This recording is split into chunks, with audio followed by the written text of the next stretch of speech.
Oi, pessoal, bom dia. Bom dia para todo mundo. Espero que todo mundo esteja bem. Hoje a gente vai começar a nossa segunda semana e a gente vai lembrando dos nossos modelos, tanto o modelo OSI, que é esse da esquerda, que é o modelo de referência, com 7 camadas, quanto o modelo internet, que é o nosso programa de disciplina. Eles começam, se a gente for fazer uma abordagem bottom-up, né, que é a ideia, eles começam com as camadas física e enlace, depois tem rede e transporte, beleza? E depois, no final, vai ter 3 camadas, no caso do modelo OSI, ou a camada de aplicação, no caso da pilha internet, do modelo internet. Tá bom? E a gente vai fazer essa abordagem e, embora as camadas física e enlace sejam conteúdo de redes B, a gente vai fazer um pequeno resumo e antes de ir para a camada de rede, transporte e aplicação, tá? Porque eu acho legal a gente, embora não vai dar os detalhes, pelo menos a gente faz uma ideia do que acontece nessas camadas de baixo, para a gente poder saber que tipo de serviços a gente tem nas camadas de cima, já que a gente lembra que o modelo é o modelo cliente-servidor, e daí a camada de rede é cliente da camada de enlace. E daí, então, é legal saber que tipos de serviço eu tenho aqui para baixo, tá? Então, a gente vai começar fazendo esse resuminho. Esse resuminho é fora do nosso programa, mas eu acho importante. E também a gente tem 2 semanas a mais de aulas na segunda, terça e quarta, né? Quinta e sexta, acho que sexta que tem, que tá faltando semanas. Quinta eu acho que tá certinho, ou vice-versa. E segunda, terça e quarta tá sobrando 2 semanas. E as nossas aulas são exatamente segunda, terça e quarta. Então a gente está sobrando 2 semanas, né? 6 aulas. Então a gente está bem tranquilo. Tá bom? Então vamos começar a falar um pouquinho das camadas física e enlace. Antes, deixa eu perguntar uma coisa para vocês sobre amanhã, antes que eu me esqueça. Na semana passada, a gente não estava aparecendo para vocês o agendamento das aulas terça. Aí eu apaguei e refiz os agendamentos. Alguém podia conferir e colocar aqui no chat para mim se está aparecendo o link para a aula de amanhã? Por favor.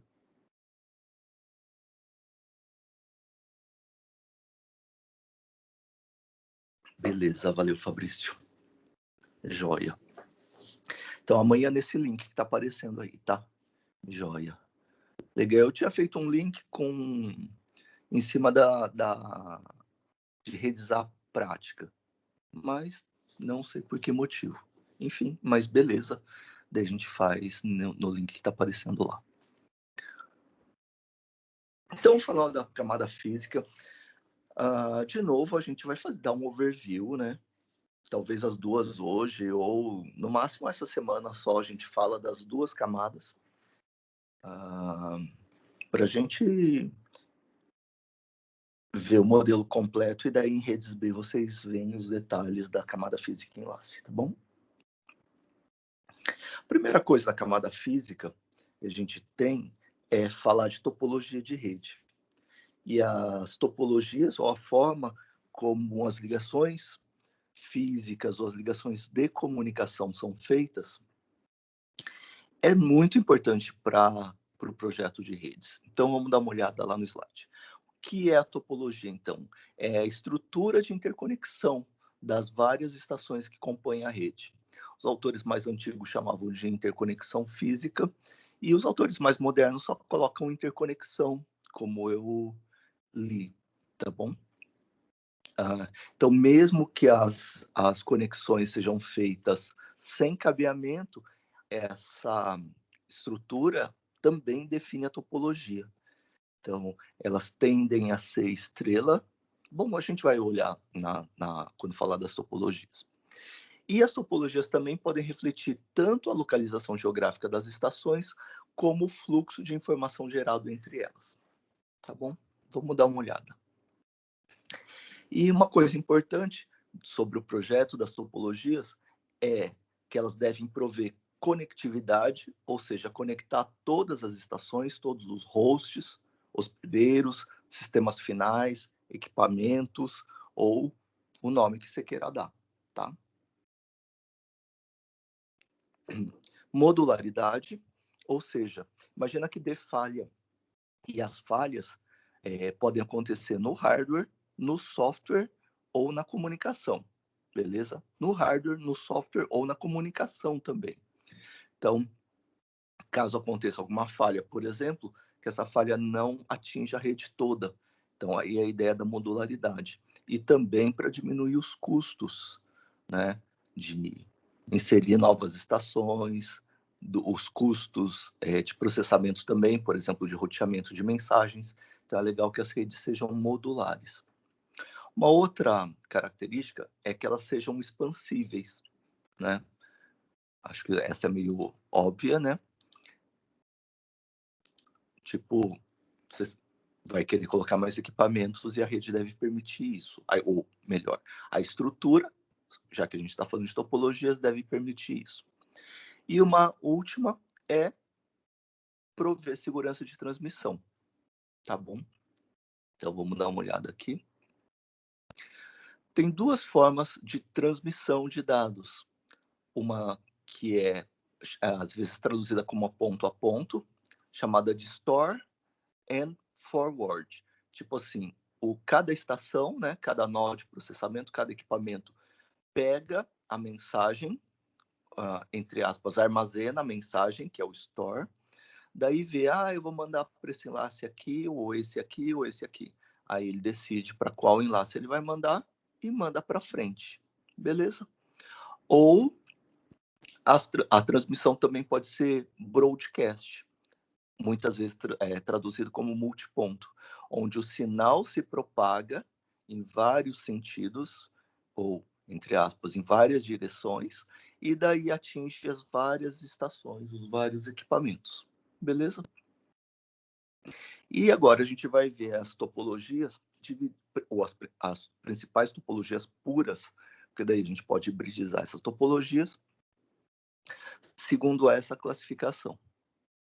Então, algumas topologias ponto a ponto. Então, eu tenho um equipamento central e vários equipamentos ligados a ele. É um tipo de topologia razoavelmente comum para LANs, que a gente lembra da semana passada, são as redes locais, né? Então, eu tenho um equipamento que pode ser um hub, com as conexões físicas, né? Normalmente par trançado, com as estações, ou eu posso ter um roteador sem fio, e daí todo mundo conectado a ele, daí a conexão não é física, mas como a gente falou, também está todo mundo conectado a esse nó central. Beleza? O que a gente já pode falar dessa topologia? Se a gente der uma olhada de novo sobre essas características que as topologias devem ter, a gente pode imaginar, por exemplo, será que ela é segura? Né? Aí você pode já imaginar, olha, se der problema num host aqui na borda, né?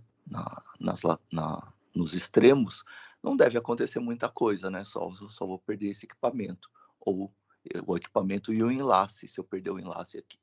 Mas, claro, que se eu perder o equipamento central, eu perco toda a rede. Será que é fácil para eu expandir? É, né? E é barato também, só colocar um equipamento e ligar esse equipamento no nó central. Óbvio, se for cabeado, eu tenho que ter uma entrada para o cabeamento nele, mas é fácil de expandir. É modular? Não, ele todo é um módulo só, né? Todo mundo dependente desse nó central aqui. Beleza? Então dá para classificar e estudar segundo cada um daqueles critérios de cima. Uma extensão da topologia estrela é a árvore, beleza? Se você imaginar esse nó aqui como sendo a raiz da árvore e todos os nós que estão ligados, os branquinhos embaixo, eu tenho uma raiz e, no exemplo aqui, 5 filhos, beleza? Só desenhado de uma forma diferente, eu poderia continuar isso aqui é uma estrela, por exemplo, ao lado direito, né? Só está desenhado em forma de árvore. Eu poderia seguir esse conceito aí e colocar um nó central com os filhos dele, que são esse nível, e daí cada um com os filhos dele, que são o nível de baixo. Legal? E daí a estrutura segue as características mais ou menos parecidas, do tipo, se eu perder um nó folha ou um enlace que liga a um nó folha, eu só perco aquele nó. Se eu perder a raiz de uma subárvore, que pode ser essa ou essa, por exemplo, eu perco aquela subárvore. Legal? Ou, por exemplo, se eu perder essa aqui, eu isolo as subárvores. No caso do exemplo, se eu perder a raiz, eu isolo a subárvore esquerda, como isolo a subárvore direita. Essa aqui já é mais modular, ó. Aqui eu posso enxergar como um módulo e aqui como um módulo também. Então aqui, se eu tinha um módulo só, agora cada subárvore eu posso enxergar como um módulo. Então daí, por exemplo, se eu perder essa raiz comum aqui, eu isolo a rede nesses módulos, nos 2 módulos. Expansibilidade. Também é fácil expandir? Sim, assim como no caso da esquerda. Eu posso colocar um novo nó aqui e só conectar a uma das raízes. Legal? E da mesma forma como o anterior, se for cabeado, essa raiz aí, tipo o hub, né, o switch, ele tem que ter entrada para isso.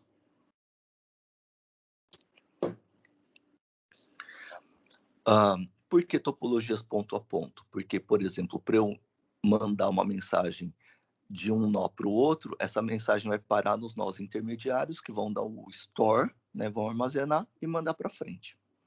Esse aqui, por exemplo, pode escolher mandar para a esquerda, para o meio ou para a direita. E as topologias, outras topologias muito importantes, mas mais para redes maiores, então essas redes estrela, normalmente lãs. As árvores hierárquicas, às vezes para redes maiores, redes do tipo campus, as CANs, né? E malhas também para redes bem grandes, do tipo WANs, né? E não malhas completas, obviamente, né? Porque vocês lembram lá de grafos ou de análise de algoritmos, que se eu tiver n nós, para eu ter uma malha completa, eu tenho que ter n ao quadrado menos n sobre 2 enlaces.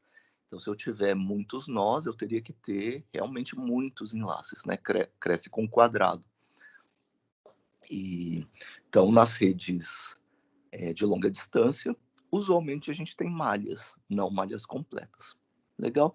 Onde cada nó é ligado a um ou mais nós, porque é pelo menos um nó para dar conectividade, ou seja, todos os nós estarem conectados à rede, né?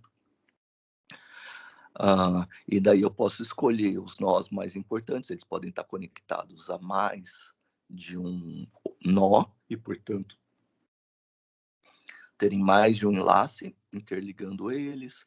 Os nós mais isolados já podem estar conectados com um nó só e assim por diante. Tá? Sempre store e forward, assim como a internet.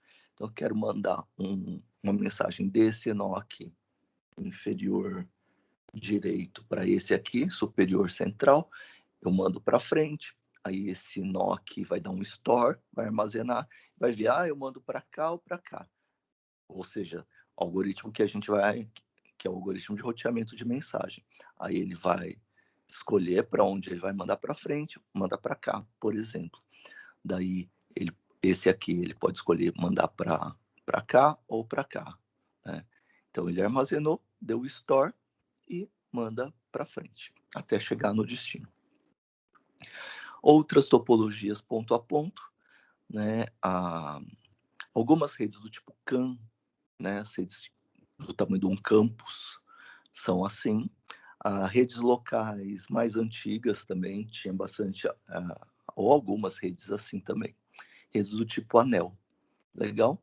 E daí, como o próprio desenho indica, as mensagens vão passando de um para o seguinte. Aqui, por exemplo, no lado esquerdo, né, em sentido horário.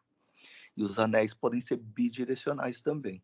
E daí cada nó pode mandar para o seu sucessor, que eu estou chamando de, né, o próximo no sentido horário, quanto em sentido anti-horário também. E depois eu tenho as topologias multiponto.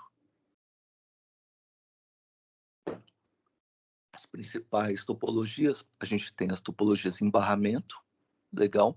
Às vezes, para redes do tipo campus, esse barramento, que é esse meio físico aqui, muitas vezes um feixe de fibras óticas, em redes locais mais antigas, às vezes cabos coaxiais, podem ser chamados às vezes de backbones, tipo espinhas dorsais. Então tem algumas, inclusive empresas aqui na região grandes, que têm espinhas dorsais aqui, tem esses backbones, são feixes de fibras, e os equipamentos ou redes, né? E daí a gente está falando já de uma topologia híbrida, que podia ter um anel, um outro barramento, ou qualquer outra topologia, uma árvore, uma malha, aqui ó, simbolizando cada um desses caras aqui. Então posso ter equipamentos conectados a esse backbone, ou outras sub-redes conectadas a esse backbone. E aí que a gente normalmente difere, quando a gente vai chamar de barramento, e nesse caso, normalmente a gente chama de barramento quando a gente tem sistemas finais aqui, a gente já tem os equipamentos propriamente ditos, e backbones quando a gente tem equipamentos e principalmente outras redes, tá? Então, daí a gente já está falando de topologias mistas. Um outro tipo de topologia bem usada em redes do tipo campus são os anéis multiponto. Qual a diferença? Olha, lembra que a gente tinha anéis ponto a ponto também, que podiam rodar em um ou em mais de um sentido, aqui em bidirecional, né?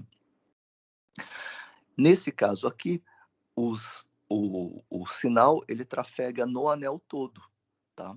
E daí a gente sempre tem algum equipamento, algum terminador, que quando a mensagem dá a volta, ela é retirada do anel, beleza? Então, é um anel multiponto e todos os equipamentos, ou principalmente todas as sub-redes, são ligadas ao anel central, beleza? Tá? Isso aqui normalmente é implementado também da mesma forma. Por exemplo, uma forma típica é um feixe de fibras óticas aqui, e daí as sub-redes ligadas. Então, cada um desses elementos aqui pode representar, por exemplo, um barramento, uma estrela, um outro anel e assim por diante. E quaisquer topologias via ar, aqui exemplificadas por satélite. E daí a gente tem antenas e uma difusão normalmente omnidirecional. Tipo assim, eu tenho esse equipamento, que podia ser um satélite, daí eu tenho um cone de aceitação aqui, mas se esse equipamento fosse um roteador sem fio, eu teria uma área aqui, e se ele é omnidirecional, tipo assim, entre aspas, em todas as direções, eu criaria aqui uma área de alcance dependendo da potência da antena, de obstáculos que podem ter, do tipo paredes, coisas assim, tá bom? Que poderiam absorver e refletir e fazer alguma transformação na onda, tá bom? No sinal.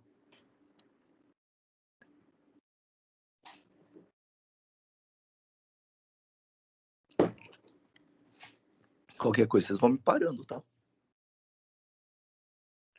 Aqui a gente tem um outro esqueminha que fala um pouquinho da transmissão entre fontes e destinos discretos de informação, ou seja, não contínuos, né, nesse sentido mais matemático. E então daí eu tenho os equipamentos que a gente tem, né, binários. Né? Então eu tenho uma cadeia, né, uma sequência de bits para transmitir, E daí eu posso passar por algumas etapas na transmissão, ir para o canal de comunicação e chegar na recepção até chegar no meu destinatário. Beleza? Então, essa sequência de símbolos aqui, né, pode ter que passar por codificador da fonte, codificador do canal e modulador, tá? Então, eu posso ter algumas formas de codificação e também de modulação, por exemplo, modulação em frequência, modulação em fase, modulação em amplitude.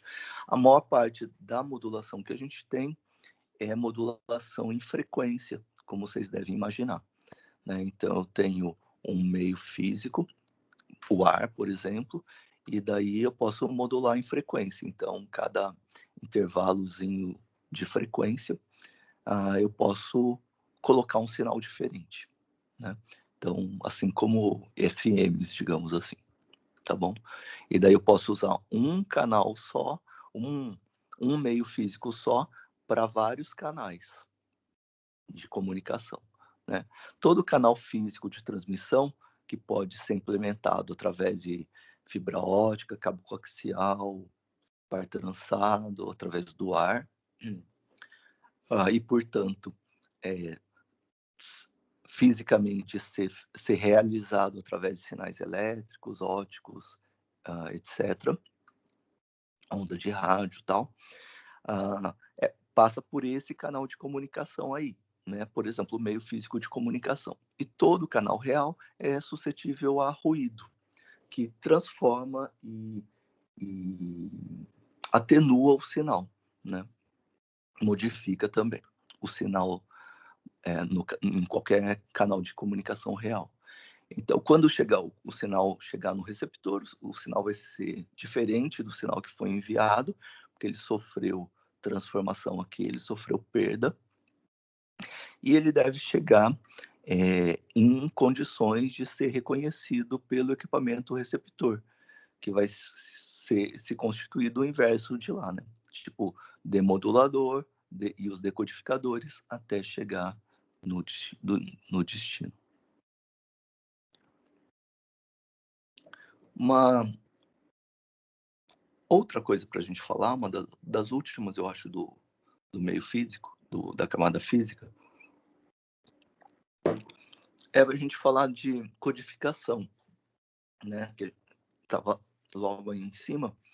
E daí tem algumas formas de codificação, algumas mais óbvias, assim, mas que normalmente não são usadas.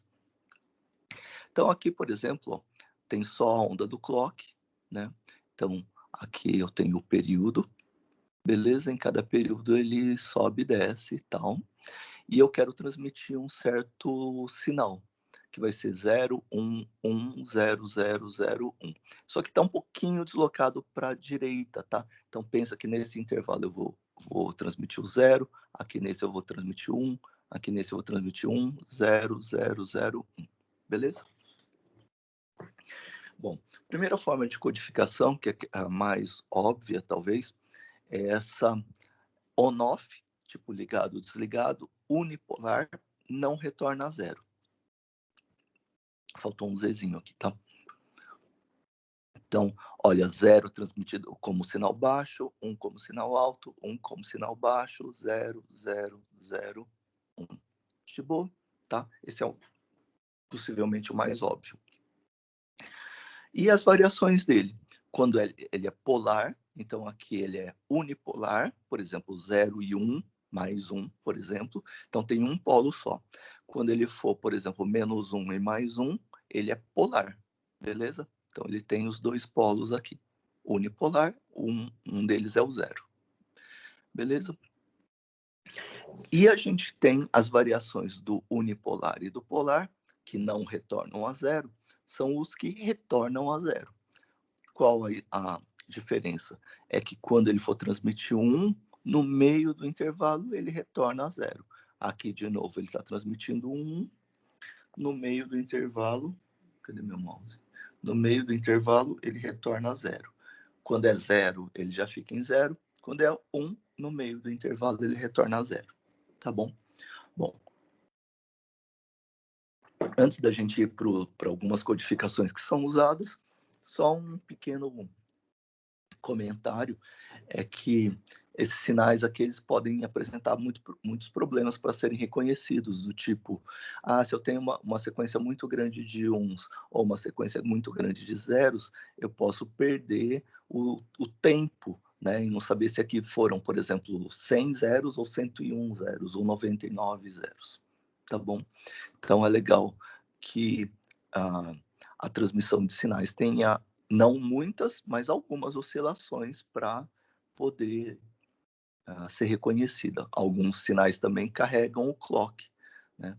Então aqui, por exemplo, eu consigo descobrir onde é que está o clock, tá? E essa unipolar, as que retornam a zero, elas até conseguem resolver o problema da sequência grandes de uns, mas não resolvem das sequências grandes de zeros. Aí eu tenho outras codificações usadas, uma, por exemplo, que pode não ser muito boa, mas é uma das mais usadas, que é usada, por exemplo, nas plaquinhas de rede, né, plaquinhas Ethernet, essas Manchesters. Então, por exemplo, aqui, ó, ele faz transições no meio do intervalo, tá bom? Tem duas variações, uma quando zero é uma transição de descida e quando ele é transição de subida, tá? Eu estou adotando uma das variações Manchester, tá bom? A outra é simplesmente o inverso, de boa. Então aqui, ó, quando for zero, ele faz uma transição para baixo no meio do intervalo. Quando é 1, ele faz uma transição para cima. Quando é 1, ele faz uma transição para cima. Mas como ele vai fazer uma transição para cima, ele já estava em 1, ele não pode fazer uma escadinha, né? Então ele tem que voltar no final do intervalo para poder fazer a transição de subida no meio do intervalo. Depois é um 0 aqui, faz uma transição de descida. Um 0 faz uma transição de descida. Para fazer isso, ele teve que subir, né? Para fazer a transição de descida. Transição de descida é o 0, transição de subida é o 1. Beleza? Essa é uma dos códigos bastante usados.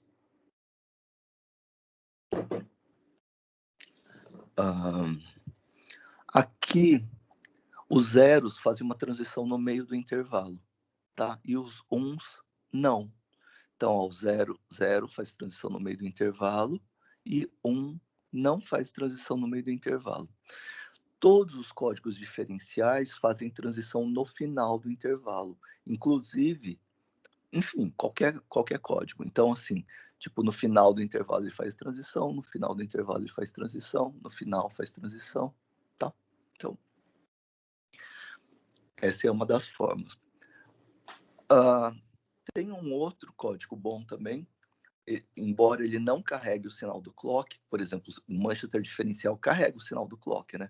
Você sabe aqui onde é que está o clock, porque todos os sinais diferenciais fazem isso porque eles fazem transições no final do intervalo, beleza? Então, além dele transmitir o sinal propriamente dito, ele transmite também o clock. O código de Miller, a ideia é assim, por exemplo, você tem um sinal de não sei quantos gigahertz. Então, ele vai fazer as transições dele, quantas transições por unidade de tempo, né, por segundo. Então, quanto de bits, né, de informação você consegue trafegar? Se o seu código exigir, por exemplo, em média, uma transição por período aqui, ou 2 transições por período, ou 4 transições por período, eu vou conseguir saber quanto ele vai carregar em bits por segundo. Por exemplo, se ele fizer essas mesmas transições que o sinal, e eu tiver, por exemplo, 10 gigabits por segundo, 10 gigahertz, em cada hertz, né, ele vai poder levar 1 bit, então ele também vai poder transmitir 10 gigabits por segundo. Se ele fizer muitas transições, por exemplo, o dobro, ele poderia transmitir somente 5 gigabits por segundo. Se ele fizer menos transições, ele pode carregar mais do que 10 gigabits por segundo. Bom, E daí, para isso, vamos observar o código Miller. O Miller, ele faz transições no meio do intervalo quando eu tenho uns. Ó, transição no meio do intervalo quando eu tenho um. Transição no meio do intervalo quando eu tenho um. Transição no meio do intervalo quando eu tenho um. E ele faz transições no final do intervalo quando eu tenho 0. Mas só quando o próximo bit também é 0. Beleza? Então, aqui, ele é 0. Ele faria uma transição no fim do intervalo somente se o próximo bit também for 0. Que ele quer evitar que fique muito tempo constante em sinal, no mesmo tipo de sinal, no caso aqui em sinal alto. Beleza? Então, só que o próximo é 1, então ele já sabe que ele vai ter que fazer uma transição, então ele não faz a transição no fim. 1, portanto, faz transição no meio. 1 faz transição no fim. Aqui ele está transmitindo um 0. 0 faz transição no final do intervalo, somente se o próximo também for 0. Nesse caso, o próximo também é 0, faz uma transição no final, para o sinal não ficar aqui, ó, alto o tempo todo. Tá? Mesma coisa aqui, transição é 0, é um sinal baixo. Vocês veem que o ser alto, ser baixo, não tem nada a ver com ser 0 e 1, que isso não é um sinal on-off, tá? Que são aqueles primeiros lá, né? Então aqui, ó, está transmitindo um 0, então ele faz uma transição de sinal, 0 aqui é baixo, lembra que aqui em cima o 0 era alto, né? 0 aqui é baixo, ele vai fazer uma transição de sinal no final do intervalo, somente se o próximo bit também for 0. Ah, o próximo bit é 0, ele faz a transição de sinal. E aqui, de novo é 0, agora ele está em sinal alto de novo, ele vai fazer a transição de sinal se o próximo bit também for 0. Não, o próximo bit é 1. Então, ele prossegue e, como é 1, faz a transição no final do intervalo. Vocês veem que aqui a gente tem menos que uma transição em média por período. Beleza? Ah, não, tem mais umas coisinhas de fibra. As figurinhas bobinhas, né? Tipo mais... principalmente para falar que a gente tem um núcleo e uma casca de índices de refração diferentes, e o resto, basicamente, são coisas de proteção, beleza? Ó, gel, tubos, revestimentos e capas, tá bom? E aqui a transmissão nas fibras óticas, a gente lembra, deixa eu voltar aqui, então, ó, tem o núcleo e tem uma casca, beleza? De índices de refração diferentes. Então, aqui, ó, nessa parte interna, eu tenho um núcleo aqui. A casca aqui está sendo chamada de núcleo N2. N1 é um índice de refração, N2 é o outro índice de refração. A gente se lembra que quando a gente vai incidir, ó, então pensa só nessa superfície aqui, ó. Tá? Então, eu tenho dois índices de refração, N1 e N2. Eu tenho um raio de luz aqui que vai incidir aqui nessa borda aqui. Vocês lembram que se eu tenho um índice de refração diferente, tipo, acho que vocês já fizeram ótica na faculdade também, né? Ou não foi só no ensino médio, né? Acho que fizeram. Bom, então, acho que beleza, terceiro ano, né? Então, ele podia mudar o ângulo aqui, né? Refratar. E, dependendo dessa relação dos ângulos, ou dos senos dos ângulos, se preferir, vai ter um ângulo a partir do qual ele não vai refratar aqui para a superfície, para o núcleo N2. Ele vai fazer reflexão total, beleza? E é esse princípio que é usado, então. Então, se o corte da fibra é assim, ó, pensa que a fibra está assim, ó, né? Ó, a fibra está assim. Então, eu sempre tenho, tipo, isso aqui vai ser paralelo a isso aqui, que são as cascas, né? O que envolve o núcleo. Então, ó, eu tenho um cone de aceitação, que vai me dar reflexão total. Daí injeto o sinal óptico aqui, ele vai incidir aqui nessa superfície dentro do cone de aceitação, ou seja, naqueles ângulos lá que produzem reflexão total, e daí ele vai refletir. E daí ele vai aqui, como aqui é paralelo aqui, né? Imagina o corte lá da fibra. ele vai incidir no mesmo ângulo e vai fazer reflexão total. E, em tese, ele seguiria assim até o infinito. E daí, por isso que a gente falou em algum momento lá, que embora seja luz, né, e a luz, claro, né, que segue na velocidade da luz, mas se eu pensar nesse segmento aqui, nesse corte, ou seja, no comprimento da fibra, o sinal não vai seguir na velocidade da luz, porque ela vai ficar fazendo isso aqui, ela não vai reto aqui, bem no centro do núcleo, beleza? Bom, e ela seguiria até o infinito, idealmente, já que ela não sofre interferências elétricas, eletromagnéticas, por exemplo. Mas, como nem tudo é perfeito, né? No caso real, a gente tem algumas possibilidades de perda. Por exemplo, eu posso ter pequenos probleminhas aqui na fabricação e daí aqui eu posso ter, né, sei lá, micro lesões na fibra e daí uma parte do sinal dos elétrons ou dos fótons, se vocês preferirem, ele pode não refletir, ele pode vir aqui, ó, tá? Então ele pode radiar aqui. Eu posso ter impurezas no processo de fabricação da fibra ótica também. Algumas dessas impurezas podem ser do tamanho típico de íons OH-, beleza? E a gente lembra, talvez, quando a gente falou de par trançado, se eu deixo, e daí a explicação dele ser trançado, né, é que se ele fosse paralelo, ele tenderia a absorver sinais daquele mesmo comprimento de onda. Bom, por que eu estou retomando aqui? Já que aqui a gente não está com sinal elétrico, a gente está com sinal óptico. Porque essas impurezas típicas, né, íons OH-, por exemplo, podem ser do mesmo comprimento de onda que você está transmitindo aqui.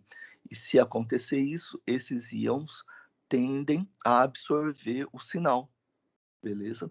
Que é o mesmo princípio da antena lá dos fios paralelos, né? E daí você teria perdas por absorção também.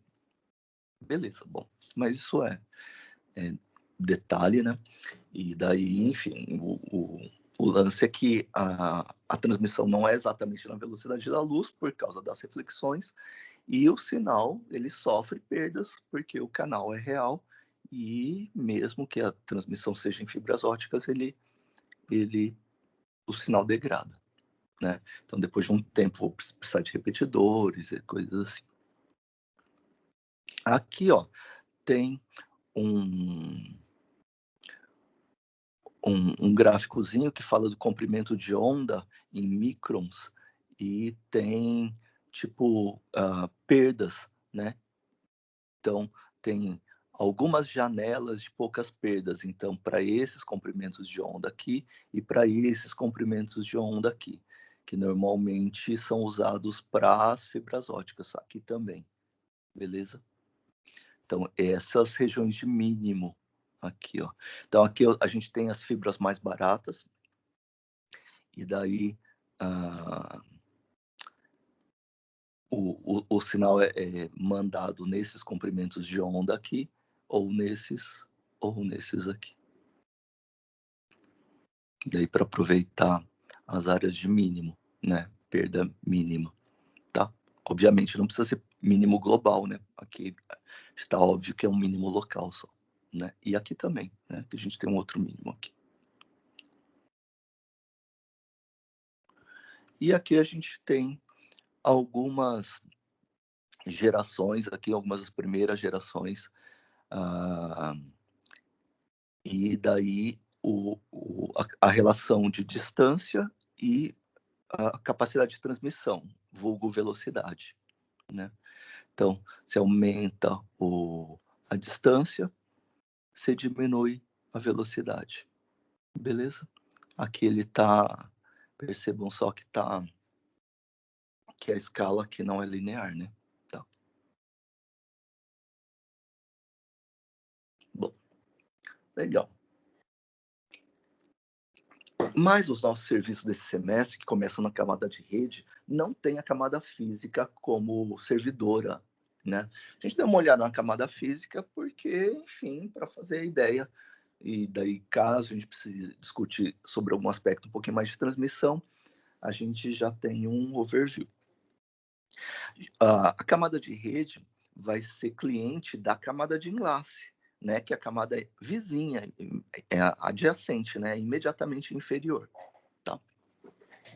Então, vamos falar um pouquinho mais em detalhe da camada de enlace, porque, como a gente falou, embora não seja o foco desse semestre, a gente precisa interagir com ela, né? Então, os nossos serviços, as nossas entidades interagem com as entidades da camada de enlace. Como a gente se lembra, a principal função da camada de enlace era prover o controle de acesso ao meio físico. Em outras palavras, uma das principais funções era dizer quem acessa o meio físico de transmissão, o canal de comunicação, a cada instante. Então, normalmente eu tenho mais equipamentos querendo transmitir do que eu tenho canais de transmissão, né? Então, a gente tem um monte de políticas lá que a gente aprendeu quando a gente tinha menos processadores do que processos para serem executados. Então, eles competiam por esse recurso, né? Os processos competiam pelo processador. Aqui, os equipamentos vão competir pelo canal de comunicação. E eu preciso ter alguma forma de disciplinar esse controle de acesso. De boa? Peraí, deixa eu tomar água.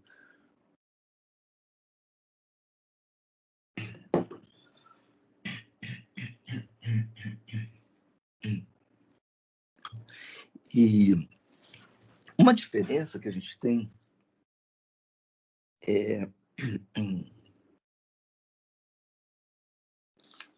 uma diferença que a gente tem é que no caso de ter um equipamento centralizado, esse equipamento, eu estou falando no caso do escalonador, né?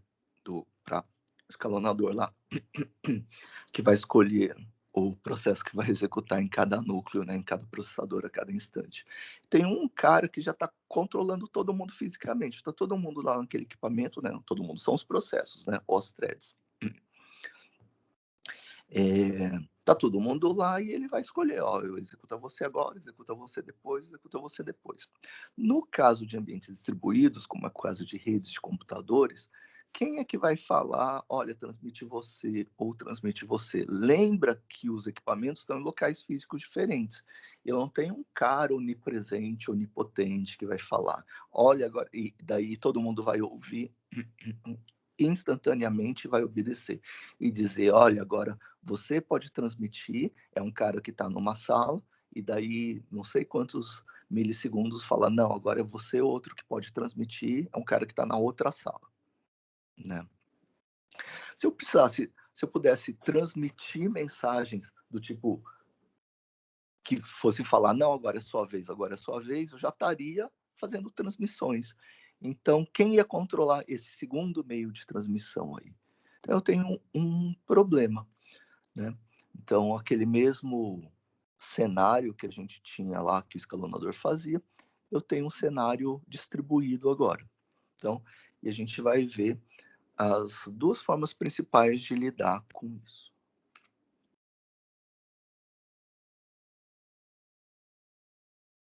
Bom, a gente não vai estudar todos os protocolos, obviamente, né? Pelo menos não aqui em redes A, mas a gente vai fazer uma visão desses métodos de acesso ao meio físico, que podem ser divididos em dois grandes tipos.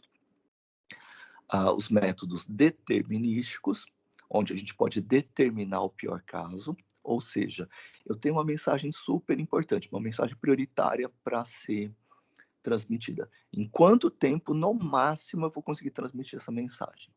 Se eu conseguir determinar esse pior caso, né, eu passo a ter métodos determinísticos. Então, portanto, os métodos determinísticos garantem um pior caso, tá? E os métodos estocásticos, ou probabilísticos, estatísticos, se vocês preferirem, eles querem aumentar a probabilidade da gente conseguir transmitir, mas eles não garantem que a gente vai conseguir transmitir, beleza? Num delta T específico, tá? A gente não tem um pior caso determinado, falou, ó, tenho certeza que no máximo delta T eu consigo transmitir. De boa?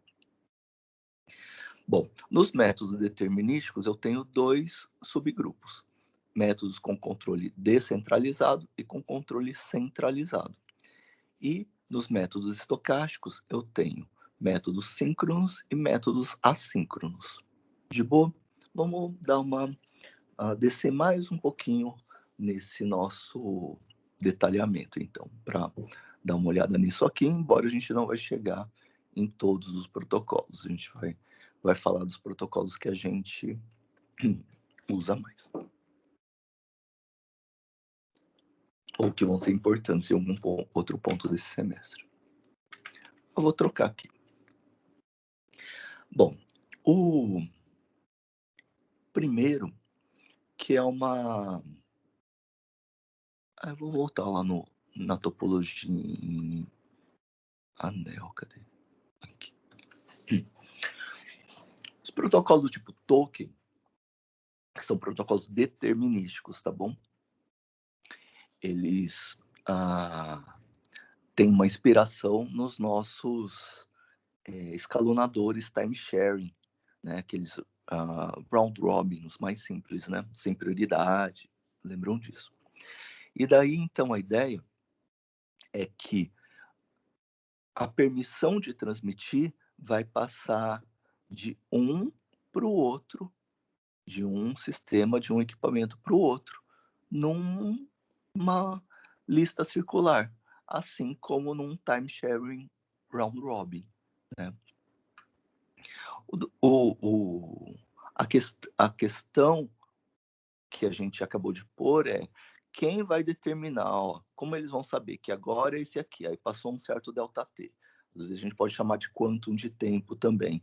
Embora como isso aqui não é sistema operacional, normalmente eu vou chamar de delta T só, tá bom? Então, depois de um delta T, eu passo esse aqui que vai poder transmitir. E ele pode transmitir por delta T. Depois passa esse aqui que vai poder transmitir. Mas eu não tenho um cara como escalonador onipresente, onisciente, que está controlando, vendo e conseguindo manipular todo mundo. Porque antes a gente tinha processos na mesma máquina, né, que estavam numa estrutura de dados, numa fila, portanto, ou em algumas filas, todas na mesma máquina, e o escalonador podia ir lá naquelas filas, naquelas tabelas, naquelas listas lá, e dizer, olha, agora é você, agora é você, agora é você. Esses caras aqui, eles estão em locais físicos diferentes, então não tenho isso. Como é que isso é resolvido? Através de uma abstração. Então, a permissão, chamada de token, e daí vem o nome do método, é uma mensagem especial, tá? Então, quem tiver de posse dessa mensagem especial, que é chamada de token, e daí o método é chamado de token passing. E tem dois protocolos importantes que implementam o método token passing. O token ring, que implementa esse método numa topologia anel, né? Ring de anel, portanto. E token bus, que implementa esse método numa topologia barramento. Tá bom? Bom, token, então, às vezes é traduzido como ficha. Eu não gosto muito dessa tradução, para falar a verdade, viu? Às vezes ficha, às vezes permissão. Então, se vocês virem, você já sabe o que é isso. Eu normalmente vou chamar de token mesmo, tá? Então, existe uma mensagem especial chamada token, que foi inicializada, por exemplo, nesse primeiro cara aqui. Todos os equipamentos, e esse é um requisito, portanto, do método, eles têm que aceitar e cumprir essas regras. Então, ele vai ter ΔT para transmitir. Suponha 5 milissegundos. Então, ele pode transmitir mensagens por 5 milissegundos. Beleza? Tá? Aí a política de qual mensagem ele vai transmitir, problema dele. Se ele funcionar sem prioridades, ele implementa uma fila. Se ele funcionar com prioridades, ele pode implementar várias filas, sei lá, né? Filas com prioridades, o que seja. Isso não importa para a gente aqui.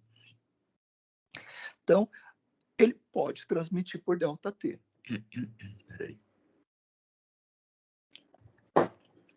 Terminado o ΔT dele, ele deve conhecer, portanto, a estrutura do anel, tá? Pelo menos os próximos anteriores.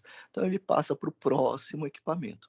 Esse equipamento aqui, por que ele consegue passar por esse equipamento? Olha, lembra que, como tem um token só na rede, ou assumindo que haja um token só na rede, não vai haver colisões nesse método. Por quê? Porque só um cara vai poder transmitir, só o cara que tiver com o token. Para passar o token, ele ainda está com o token, então ele também pode transmitir o token. Esse cara aqui, recebendo a mensagem e identificando que é um token, uma mensagem especial, então lá no datagrama dele, lá no header, né, no cabeçalho, vai estar lá, ó, esse aqui é uma mensagem do tipo, uma mensagem especial, né, uma mensagem token. Aí esse cara vai falar, ó, recebi um token, então eu tenho ΔT para transmitir. E daí, durante aquele ΔT, ele transmite a mensagem que ele quiser para quem ele quiser e não vai haver colisão, porque somente ele está com o token. Terminado o ΔT dele, ele passa para o próximo e assim por diante. Tá bom? Tá? Uma inspiração naquela política time sharing. Ups.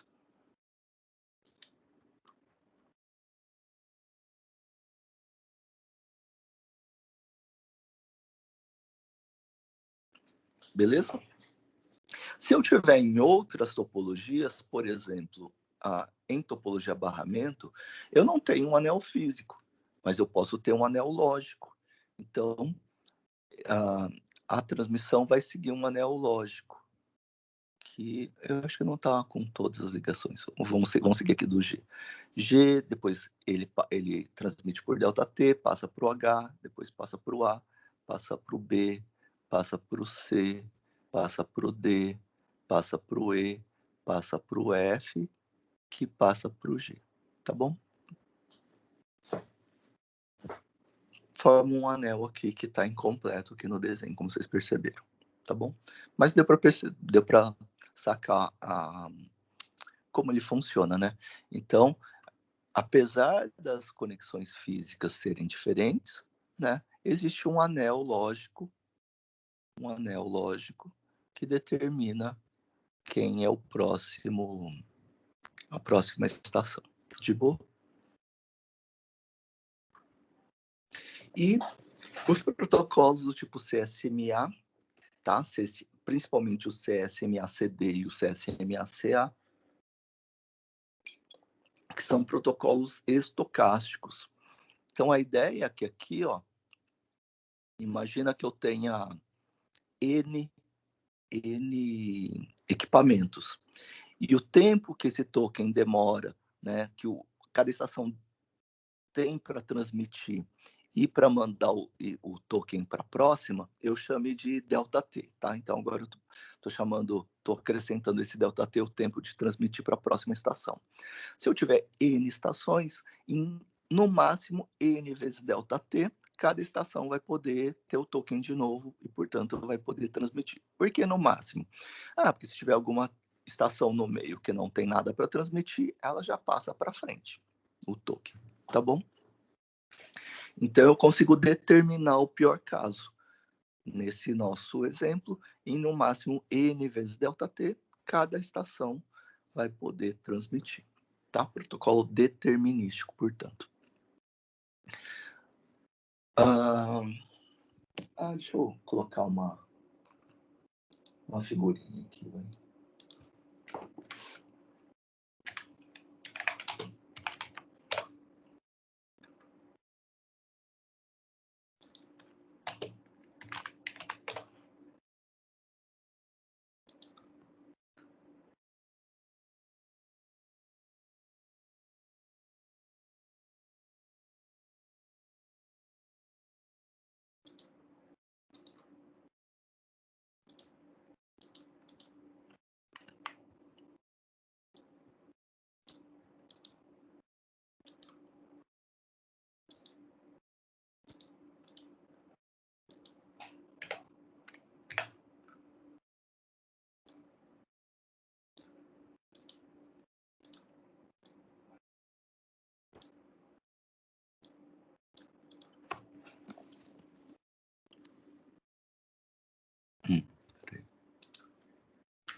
tiver algum terraplanista aqui, não vai entender essa explicação, mas, enfim. Bom, boa parte das coisas de tecnologia, como vocês sabem, deixa eu abrir minha janela aqui, consegue grande desenvolvimento por verba militar, né? Vocês jogam isso aí? Você joga, Vitor? E Luiz também, talvez. Nossa, eu jogava demais isso aí. Legal. Nossa, esse jogo é ótimo. E tem muito... É legal, né? Vocês gostam também? Achei que fosse uma coisa muito, muito da minha época. Nossa, eu era viciado nisso aí, mas, né? Enfim, amava. E legal. Bastante gente conhece. Legal. Eu ia colocar um mapa mundi qualquer aqui. Sim, demora. Eu ia colocar um mapa mundi qualquer aqui, mas aí eu lembrei de Vladivostok. Aí eu falei, quem jogou o War vai saber Vladivostok, né? Então, eu falei, vou colocar o War, enfim. Todo mundo sabe, tipo, que tem muito investimento em tecnologia vinda da área militar, né? E de um monte de outras sub-áreas, né? Na química, enfim, um monte de áreas. Na computação não é diferente, vocês sabem, né? E em redes também. Então, a ideia era assim, na época da Guerra Fria, né, a gente tinha os Estados Unidos e a ex-União Soviética, né? Tá? Antes de desmembrar. Eu vou chamar só de União Soviética, porque eu vou falar um monte de vezes, né? Mas daí vocês já entendem como a ex-União Soviética. A União Soviética que tinha naqueles tempos lá. Eles tinham muitas armas nucleares, né? E tinham aqueles mísseis balísticos intercontinentais, né? ICBM. E daí isso era um horror, né? Tipo assim, né? Nas épocas de tensão, né? Porque vai acabar o mundo, porque tinha muitas ogivas realmente, vocês sabem, ainda tem, né? Vocês sabem disso. E uma das ideias era, poxa, se a União Soviética, isso é desenvolvimento americano, então eu vou colocar do ponto de vista dos Estados Unidos. Se a União Soviética fosse atacar os Estados Unidos, né? E atacar desse ponto de vista, tá? Mandar esses mísseis balísticos intercontinentais e tal. Por exemplo, para atacar a costa leste, Nova York, coisa assim, ele teria que mandar esses mísseis das bases europeias deles, por exemplo, isso antes de Cuba principalmente, das bases europeias deles principalmente, e esses mísseis atravessariam a Europa, sobrevoariam a Europa. E a Europa Ocidental, é muito bem monitorada, tinha muitos satélites, muitos sensores, né, muitas antenas na França, na Alemanha, no Reino Unido, como vocês devem imaginar, né, tem um monte de países ricos, desenvolvidos lá. E fatalmente os mísseis seriam detectados e poderia ter um contra-ataque antes dos mísseis atingirem os alvos, né? Então, enfim, não seria uma destruição dos dois lados lá, e daí isso que freava um de destruir o outro, para não ser destruído também, né? Do outro lado, para a costa oeste, né? Tipo, sei lá, Los Angeles, São Francisco, Seattle, essas coisas assim, já tinha uma outra configuração, porque no extremo leste da União Soviética tem uma base militar muito importante chamada Vladivostok. Vocês lembram que aqui ó, tá aqui, né? O território que por hora é o mais no leste aqui da atual Rússia, né? Que, aliás, ainda tem uma base militar super grande lá, importante.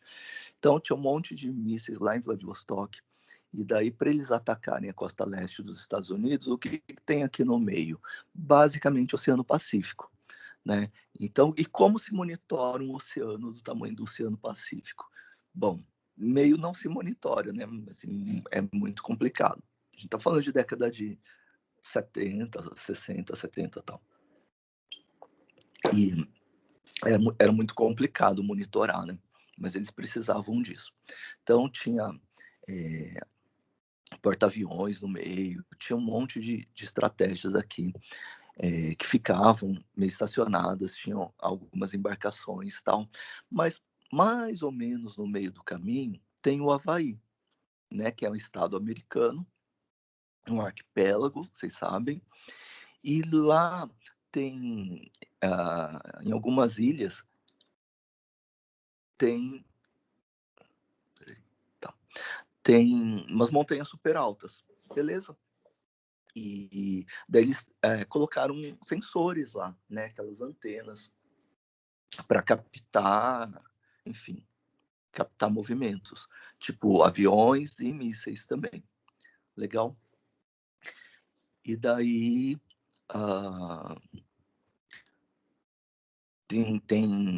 apesar de serem ilhas, tem umas montanhas super altas que ficam com neve no o inverno todo, tal.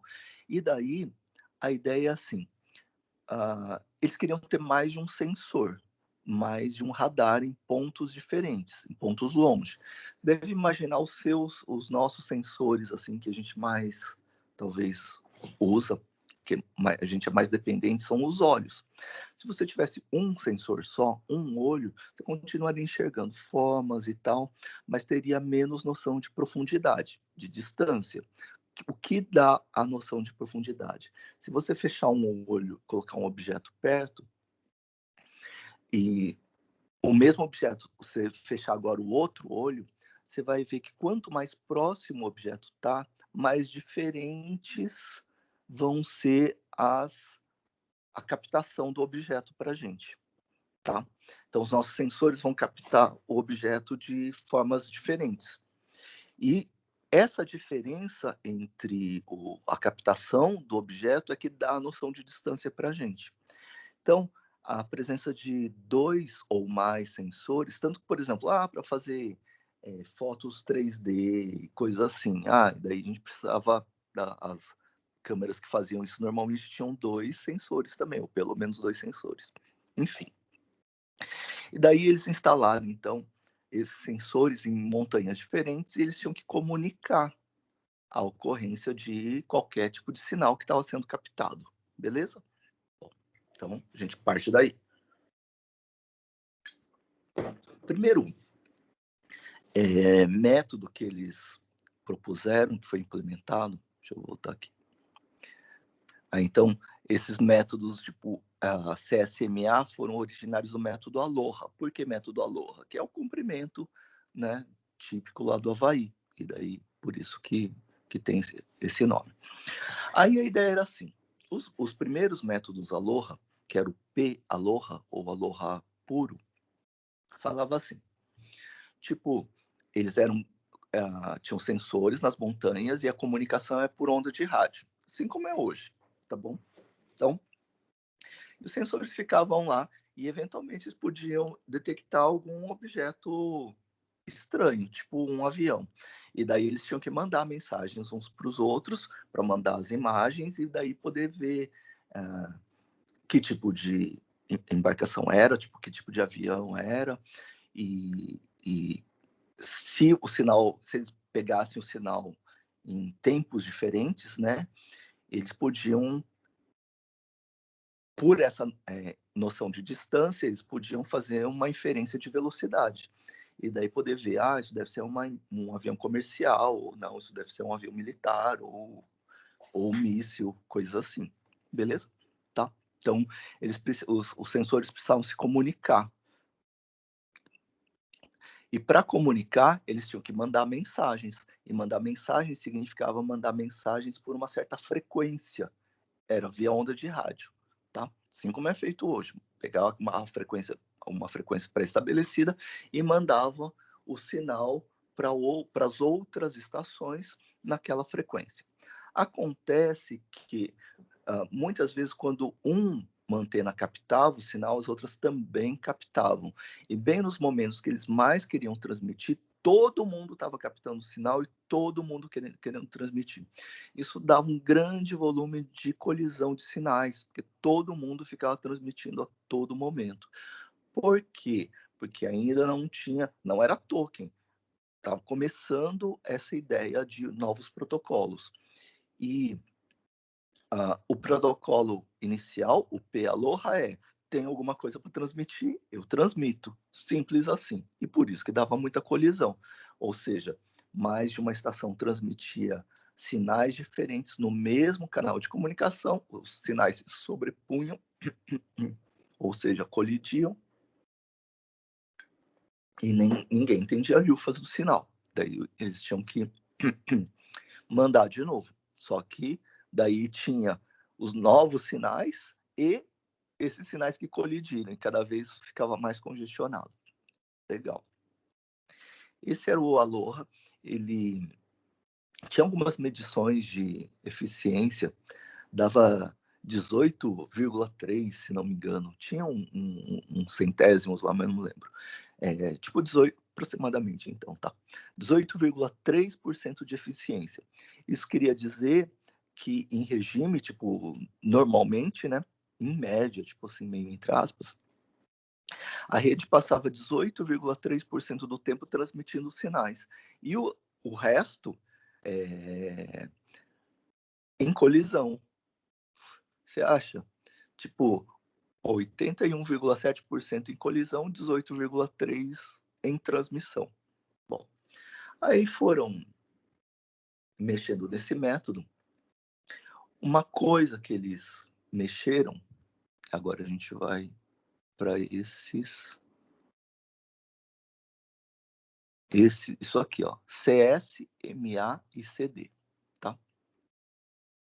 Então, ó, uma coisa que já tinha nos métodos Aloha era MA, que era acesso múltiplo. Todo mundo acessava as mesmas frequências ao mesmo tempo. Beleza? Todo mundo conseguia fazer leitura. Ou seja, todo mundo via o que estava sendo transmitido naquela frequência. De boa? Então, essa ideia do acesso múltiplo ao canal. Você vê em telefonia, tem TDMA também, né? CDMA. São todos protocolos parentes disso aqui, tá? Uma outra hora, se vocês quiserem, a gente pode falar disso aí também. Então, TDMA é muito aparentado do método token, que também faz múltiplo acesso, né, o MA, por divisão de tempo, time division, assim como o token faz por divisão de tempo.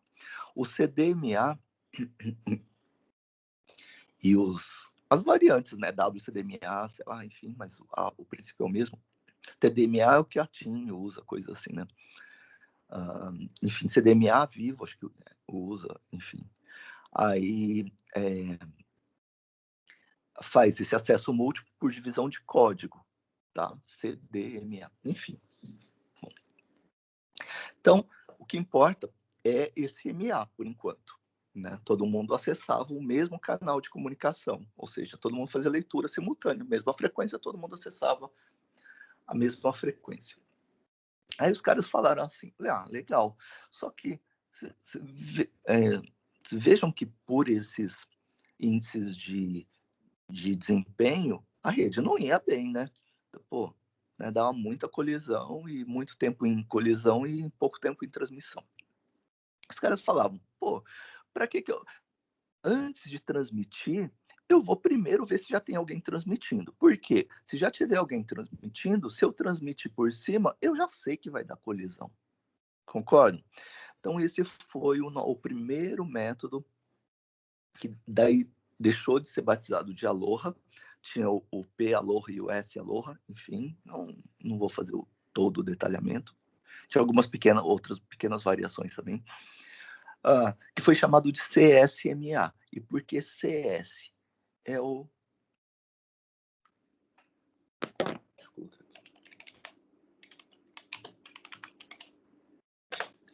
É o sensor de onda, o sensor da onda portadora, ou da carrier, né, da onda que carrega o sinal, em outras palavras.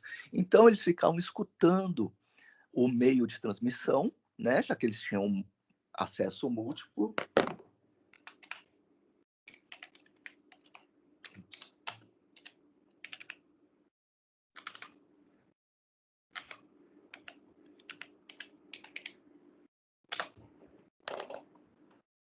Deixa eu ver se está errado. Acho que ele grifou em vermelho só porque estava em inglês.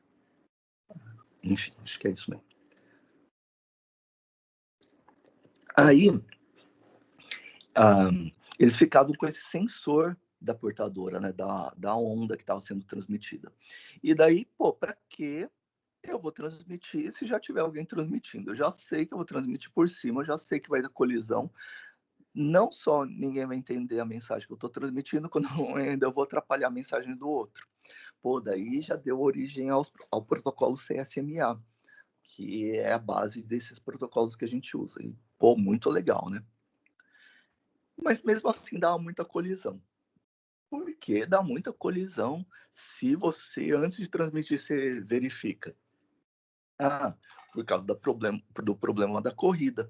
E o problema da corrida é o mesmo problema da corrida que a gente tinha também em sistemas operacionais, só que agora no ambiente distribuído. O problema da corrida, a gente se lembra, quando 2 ou mais processos ou threads, por exemplo, querem acessar o mesmo recurso ao mesmo tempo, tipicamente fazendo operações de escrita, no caso dos sistemas operacionais, ou transmissões, no caso de redes. Beleza? A gente podia encarar como escrever no canal de transmissão, né? Para fazer o paralelo. Muito parecido. De boa. Lá em sistemas operacionais, a gente tinha, assim como no escalonador, eu tinha um cara controlador lá, né, onipresente, onisciente, meio essa coisa assim, que falava assim, que podia deixar ou não deixar acessar. Eu colocava mecanismos lá baseados em operações indivisíveis e colocava semáforos, monitores, coisas assim. Beleza? Bom, em redes, eu não tenho esse cara, né? E esses caras aí, os equipamentos, eles estão distribuídos. E não vai ter um cara para dizer, olha, você sim, você não, a cada instante, né? Então, o problema da corrida é um pouquinho mais complicado. Então, imagina duas estações, dois equipamentos em pontos extremos na rede, né? Os dois caras mais longe, tipo os dois caras das montanhas mais longe lá no nosso sisteminha de detecção lá no Havaí. Os dois queriam transmitir, são dois caras nos extremos da rede. Os dois caras querem transmitir.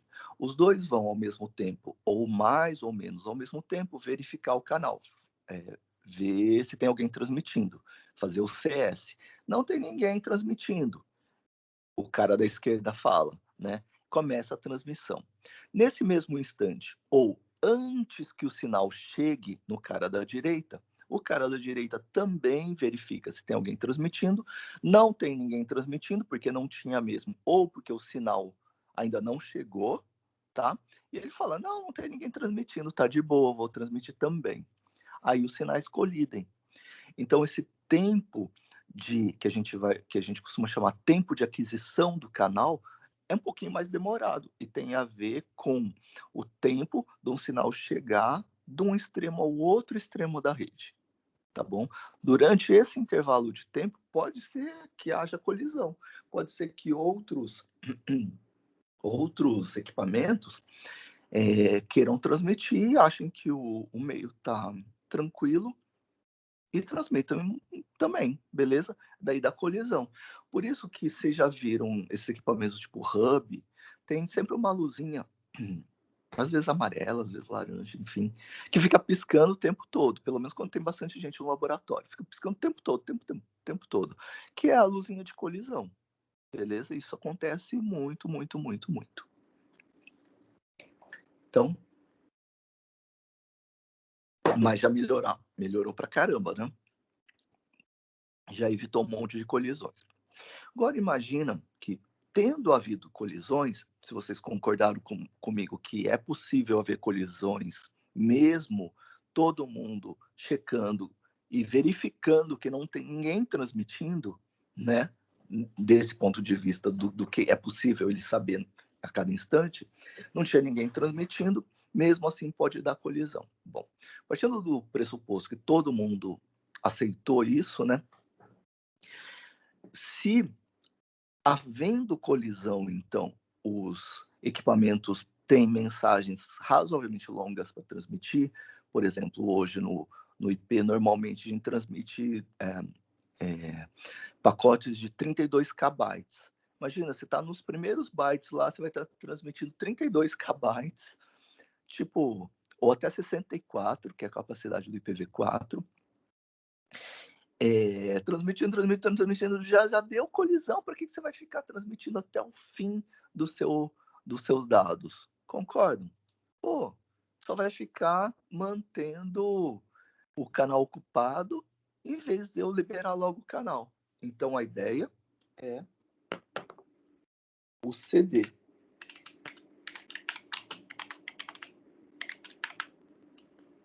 Ou detecção de colisão. Então, a isso foi adicionado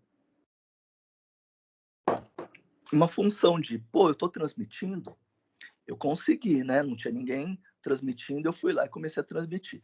Mas eu não fico de boa, não. Eu continuo escutando o canal para ver se o que está sendo transmitido naquele canal é o meu próprio sinal, é o que eu estou transmitindo. Se for um negócio embaralhado, eu vou sacar. Não, olha, tem outra gente transmitindo junto comigo. Portanto, houve colisão. E daí, para que eu vou continuar transmitindo minha mensagem até o final se eu já sei que deu colisão? Não, eu vou parar. Ou seja, primeiro eu vou detectar a colisão, né, que é esse mecanismo que a gente acabou enfim, de descrever, e ele vai parar a transmissão para desocupar mais rápido o canal. Legal? Então ele vai interromper. Antes de interromper, entretanto, ele vai jogar um código especial, que é chamado de código de congestionamento, ou jamming, do tipo um sinal alto. Não tem ninguém que manda um sinal super alto. Vocês viram no código lá que mesmo você mandar uma sequência de uns, o sinal não vai ficar alto, né? Porque ninguém transmite on-off, né? Enfim. Então, se o cara manda um sinal de congestionamento e todo mundo vai ser capaz de identificar. Olha, não é esse sinal não que eu estava mandando. Aí todo mundo identifica que houve um congestionamento, uma colisão, e para a transmissão. E a ideia é, portanto, que o canal de comunicação fique livre o mais rápido possível para poder transmitir. Beleza? Tá? Um último detalhe. Um outro detalhe é assim, pô, quem teve colisão vai precisar retransmitir os sinais, tá? As mensagens.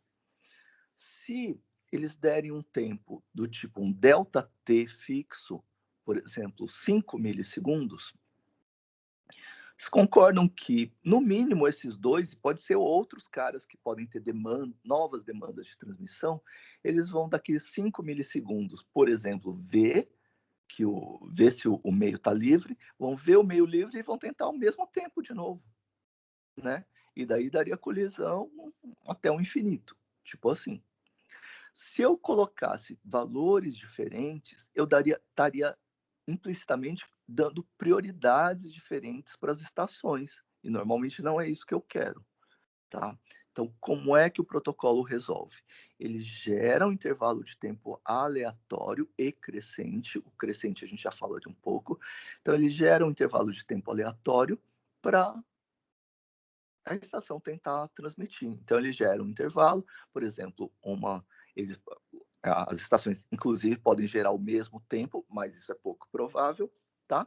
Se gerarem ao mesmo tempo, vai dar colisão e eles voltam a tentar, mas o mais provável é que eles gerem tempos diferentes e daí cada uma tente num instante diferente e diminuindo a chance de colisão, beleza?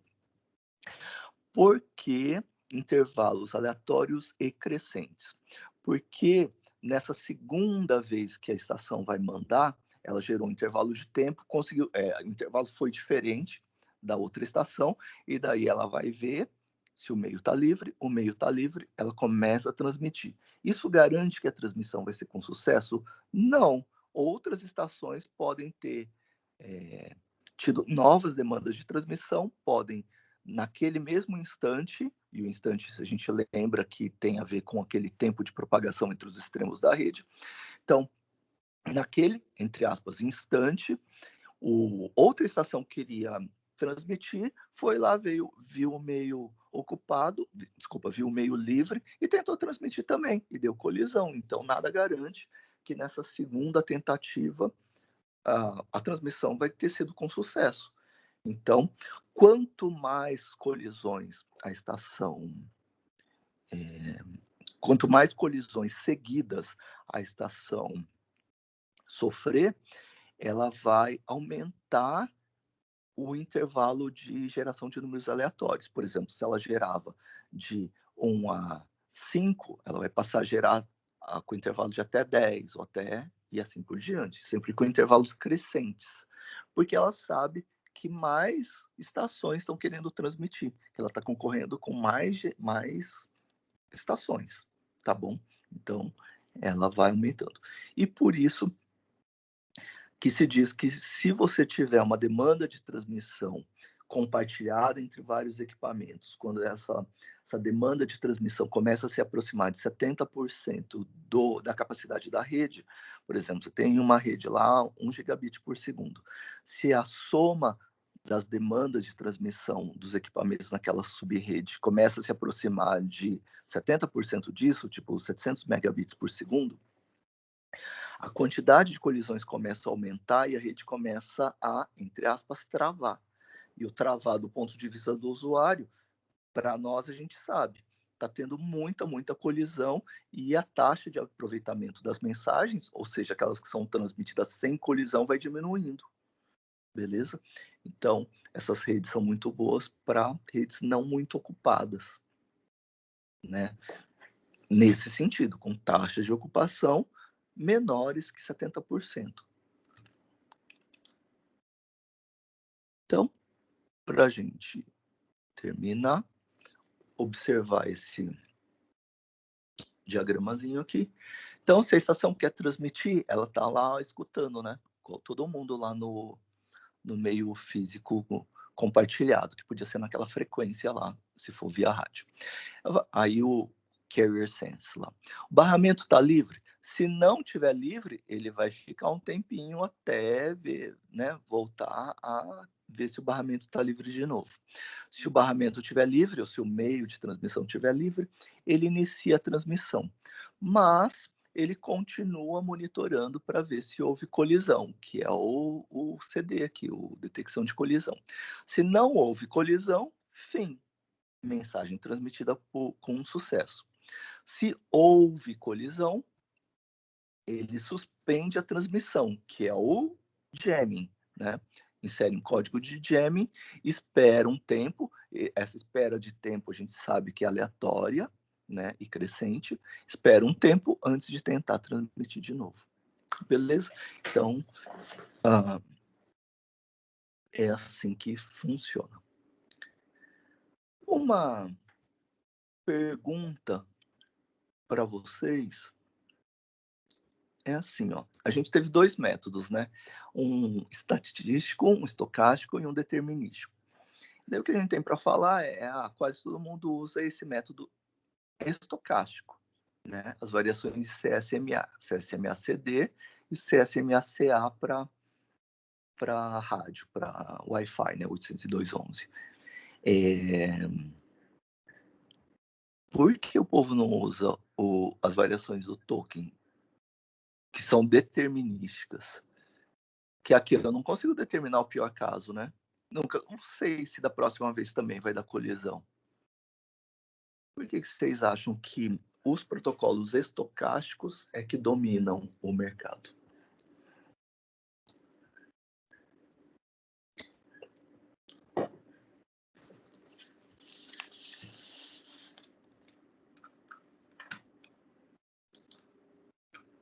Vai vendo aí, enquanto isso eu vou abrindo o site da PUC para fazer a chamada.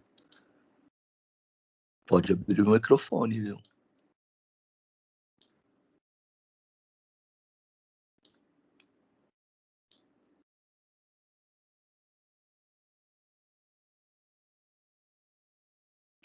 Quem arrisca?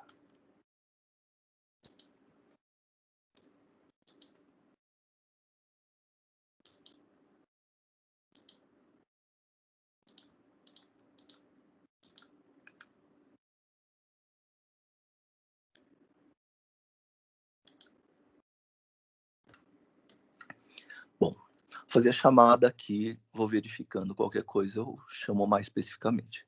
Então, André, ok, Beatriz, ok, Carlos, ok, César, ok, Christopher, ok, Fabrício, ok, Juliano, ok, Iago. E o Gabriel, achei que a matrícula dele já fosse estar certa essa semana. Quem sabe dele? Gabriel Santini, por exemplo. Ele trancou, professor, esse semestre. Por quê? Por causa que o do EAD. Ele não tava muito à vontade. Ah, entendi. Entendeu? Valeu. Imagina, ele achava melhor as aulas presenciais, aí ele optou aqui trancar. Entendeu? Ah, entendi. Valeu, obrigado, Carlos. Tá sentindo falta mesmo dele. Bom, e outros, né? Daí eu tava pensando, primeira semana. Bom, Janaína, ok. João Henrique, ok. Leonardo, ok. Luiz Marcelo, ok. Luiz Vinícius, ok. Marcelo Olmos, ok. Matheus Moretti, ok. Murilo, ok. Pedro, ok. Rafael Perrone, ok. Vitor, ok. Vitor Santos, ok. Vitor Soldeiro, ok. Vitor Reis, ok. Aí o Richard saiu da chamada.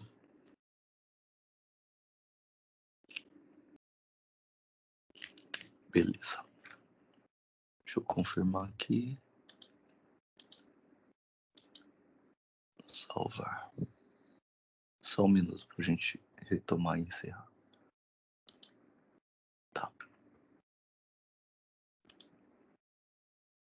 É meio estranho, né? Voltando então para os nossos protocolos determinísticos estocásticos.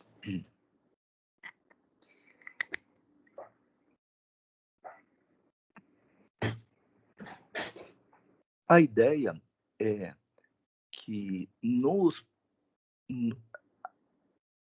a ideia é que normalmente a gente podia pensar a princípio assim seria as plaquinhas do tipo token são bem mais caras que as plaquinhas do tipo Ethernet.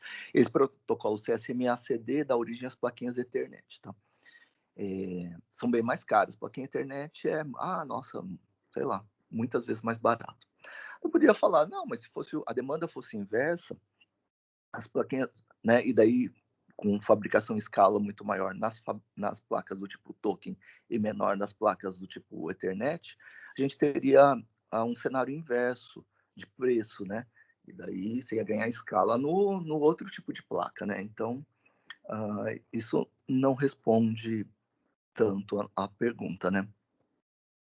Daí a gente podia entrar com uma outra coisa, por causa do perfil do uso da maior parte das redes locais, já que esses protocolos de enlace têm a ver mais com essas transmissões dentro das redes locais e não entre as redes. Entre as redes, a gente vai estar na camada de rede, que é a camada que a gente vai começar na sequência, tá bom? Que é um foco, nosso foco, rede, transporte e aplicação.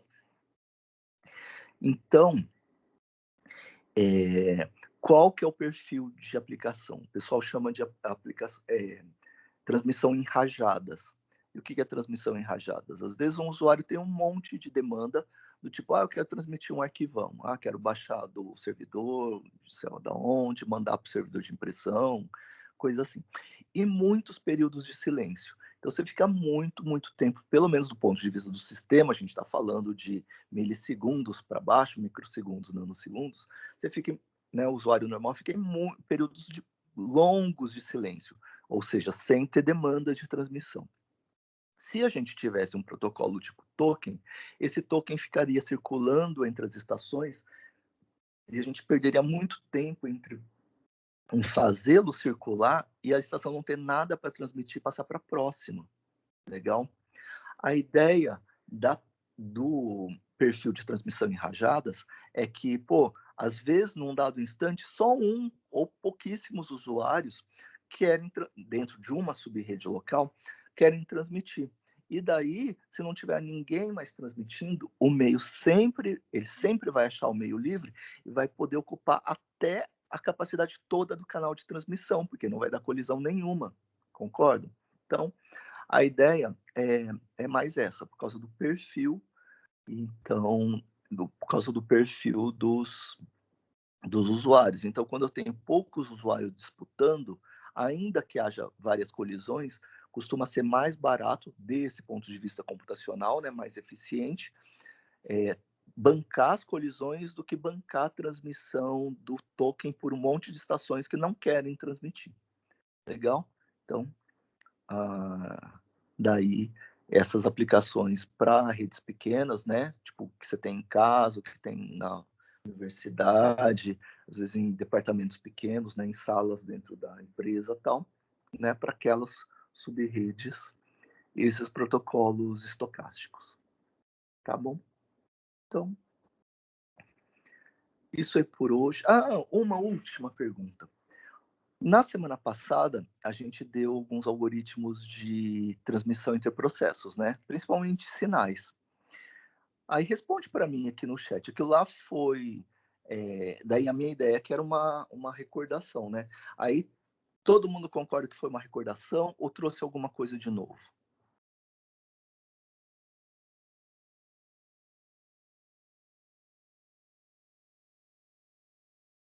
Beleza. Recordação. Joia. Então, só para eu saber como eu levo, daí a gente faz. Legal. Joia, joia, joia. Beleza. Tá bom. Só para eu ter certeza. Então, vocês já viram memória compartilhada? Já fizeram algoritmos? Sim, joia. Beleza. Então amanhã a gente começa os outros tipos de transmissão, né? Não para processos remotos, então. Joia. Valeu, moçada. Obrigado pela presença. Até amanhã. Valeu.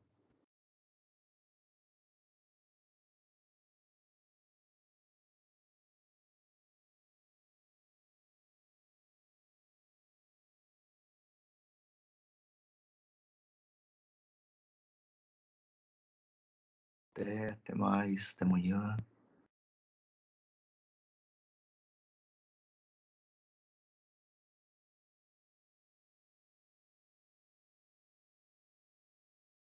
Obrigado também.